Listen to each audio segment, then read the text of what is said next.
आप तक टाइम्स में आपका स्वागत है। जबलपुर, राष्ट्रीय गौरक्षक सेना और राष्ट्रीय हिंदू संगठन ने दिल्ली को दिया समर्थन। दिल्ली में गौ माता को राष्ट्रीय माता घोषित करने के लिए जो आंदोलन चलाया जा रहा है, उसके लिए राष्ट्रीय गौरक्षक सेना और राष्ट्रीय हिंदू संगठन ने पूर्ण रूप से सहयोग दिया है। गौ माता को राष्ट्रमाता घोषित करने के लिए सनातन धर्म में हमें सिखाया जाता है कि भारत देश के अंदर एक भी गौ हत्या नहीं होना चाहिए।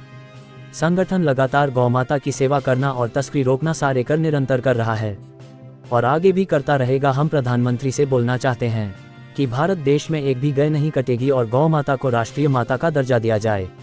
इसके लिए हम निरंतर लड़ाई लड़ते रहेंगे, जेल भरो आंदोलन भी चालू करेंगे और गौ माता को राष्ट्र माता बनकर ही दम लेंगे। जय श्री राम। जय गौ माता की। राष्ट्रीय अध्यक्ष जी आदरणीय शैलेंद्र पहलवान जी के आदेश अनुसार गोवंश को निरंतर सेवाएं दी जा रही है। जिला अध्यक्षा दीपमाला, उपाध्यक्ष रविता विश्वकर्मा, महासचिव लक्ष्मी नारायण जी, सचिव पूजा शुक्ल, निरीक्षण मंत्री सुजीत पटेल, सहायक मंत्री सोहेल बर्मन, कोषाध्यक्ष प्रिंसी समया, गौरक्षक रजनी बमनेला, गौरक्षक नीता सुखदान, गौरक्षक सुशीला सुखदान, गौरक्षक अर्चना दीदी, गौरक्षक नेहा सोंधिया, तनीषा आदि गौ सेवक मौजूद थे। जी, आज जो कार्यक्रम इसके बारे में। जय श्री राम। आज हम सभी राष्ट्रीय गौरक्षा संगठन से हम सभी बहनें और हमारे सनातनी हिंदू भाई और राष्ट्रीय हिंदू संगठन की पूरी टीम, जिला जबलपुर की टीम के साथ हम सभी मां नर्मदा के किनारे, जैसा कि 20 नवंबर को दिल्ली में गौ माता को राष्ट्रीय पशु घोषित कराने के लिए एक जन आंदोलन की आगाज, जो आज पूरे विश्व के लोग इकट्ठे होकर वहां पर लगा रहे हैं, तो किन्हीं कारणवश हम सनातनी बहनें भाई वहां तक नहीं पहुंच सके। इसलिए हमने प्रण किया कि क्यों ना हम जहां हैं उसी जिले से, उसी स्थान से हम इस आवाज़ को जन जन तक पहुंचाने का प्रयास करें कि हमारे सनातनी हिंदू भाई और राष्ट्रीय हिंदू संगठन की पूरी टीम, जिला जबलपुर की टीम के साथ हम सभी मां नर्मदा के किनारे, जैसा कि 20 नवंबर को दिल्ली में गौ माता को राष्ट्रीय पशु घोषित कराने के लिए एक जन आंदोलन की आगाज, जो आज पूरे विश्व के लोग इकट्ठे होकर वहां पर लगा रहे हैं, तो किन्हीं कारणवश हम सनातनी बहनें भाई वहां तक नहीं पहुंच सके। इसलिए हमने प्रण किया कि क्यों ना हम जहां हैं उसी जिले से, उसी स्थान से हम इस आवाज़ को जन जन तक पहुंचाने का प्रयास करें कि सही बात है कि हमारी जो गौ माता है, गौ माता को राष्ट्रीय पशु घोषित किया जाए, क्योंकि हमारा सनातन कहता है, सनातन में हम जब से हम जन्म लिए हैं हमने यही देखा है कि सबसे पहले प्रथम पूज्य हमारी गौ माता है।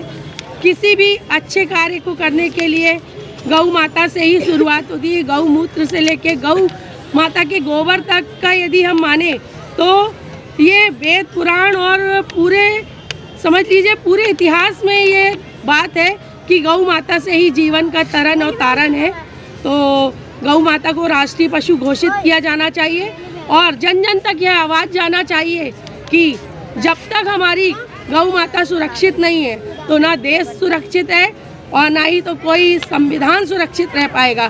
गौ माता को बचाना ये प्रथम कर्तव्य होना चाहिए प्रत्येक सनातनी का, क्योंकि गाय है तो हम हिंदुओं का जीवन है और गायों की जो हत्या हो रही, निर्मम हत्या हो रही है, इतनी तादाद में गायों को ट्रकों में भर के जो भेजा जाता है और उनका समझ लो उनको काटा जाता है, गायों को मारा जाता है, तो ये समझ लीजिए कि आने वाला समय जो है वह कितना भयावह होने वाला है, स्थिति कितनी बुरी होने वाली है हिंदुओं की। क्योंकि जब हम अपने गौवंश की रक्षा नहीं कर पाए तो हम सनातनी अपने स्वयं की क्या रक्षा कर पाएंगे। हमारे जो संत दिल्ली में बैठे हैं और आज आह्वान कर रहे हैं, आंदोलन कर रहे हैं कि गायों को रक्षा की जाए, गायों को सुरक्षा दी जाए, सरकार तक ये आवाज़ पहुंचाई जाए और सरकार को हमारी इस संवैधानिक रूप से हम गाय को माता और राष्ट्रीय पशु घोषित करवाने की एक अपील कर रहे हैं। तो ये आवाज़ हमारे माननीय प्रधानमंत्री मोदी जी तक जाना चाहिए और हमारी जो गौवंश है उनकी रक्षा होना चाहिए और गाय को गौ माता का दर्जा दिया जाना चाहिए, तभी हमारा भारत हिंदू राष्ट्र घोषित हो सकेगा और नहीं तो यह एक परिकल्पना रह जाएगी।